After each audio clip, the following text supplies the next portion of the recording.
ተጠርጣሪዋ ሲያዩት ሰው ትመስላለች ግን ቤቱን የሞላው የሷ የገማ ካልሲ ነው። ሲጀመር ፍላጫማ ነው ማረጋው ባለቂ። ተጠርጣሪዋ ረጅም ነኝ ብላት ኮረለች ግን በዛው ልክ ጅል መሆኗን አታውቅም። ተጠርጣሪው ሲያዩት ባለ ሀብት ነው የሚመስለው ሪያሊቲው ግን አንድ ብር ነው። ስንብር ነው ፈልግ ስንብር ነው ፈልግ። ተጠርጣሪዋ መርሃባ ቻሌንጅን የሰራችው እንዳለ ልብሱን ተበድራ እንደሆነ ደርሰንበታል። ይሄንንም ተበድረው ነው የራስ ገዝቼው ነው መልሽ የራስ ጀምራል ሰላም ቶሎ በይ እንደዚህ ቀልድ ሰው ሸውደሻል።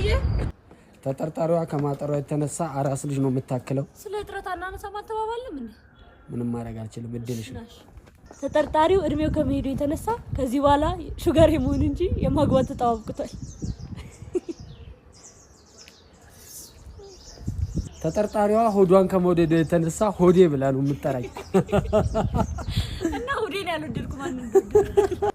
ተጠርጣሪው ራሱን እንደ ቆንጆ ነው የሚያስበው ግን በጣም ቆንጆ ነው። እንደዛ በያ ተጠርጣሪዋ ራሷን ዕውቀት እንዳለው ሰው ነው የምታስበው ግን ጭንቅላቱ ራሱ የላትም። ይሄ ምንድነው ያባትክ ነው? ክዳን ነው።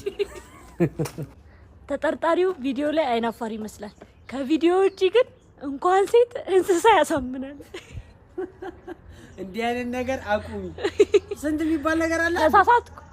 ተሳስተሻል። ምን አይነት ልጅ? ተጠርጣሪዋ ድንች ከመውደድ የተነሳ አላማዋ ራሱ የድንች ማሳ ያለው ሰው ማግባት ነው። አዎ እንደውም አግቡኝ፣ ድንች ማሳ ያላችሁ አግቡኝ። ተጠርጣሪው ሴት ሊያገኝ ሊሄድ ነው። ብሩን እንደሰረኩት ግን አያውቅም። ኧረ እባክሽ ነው። በጣም አሪፍ። ተጠርጣሪዋ ዛሬ ከምቀር ብገላት እንደሚሻለኝ አታውቅም። ተጠርጣሪው ትቼው ልሮጥ እንደሆነ አያውቅም። ኧረ እሺ። ተጠርጣሪዋ ከደረስኩባት ብሩን ከፈን መግዣ እንደማረገው አታውቅም። እንደዛ ነው ማረገው። በእውነታው ብሩን አምጪው። ተጠርጣሪው ትቼው እየሮጠ ነው። እውነታው ግን አይደርስብኝም።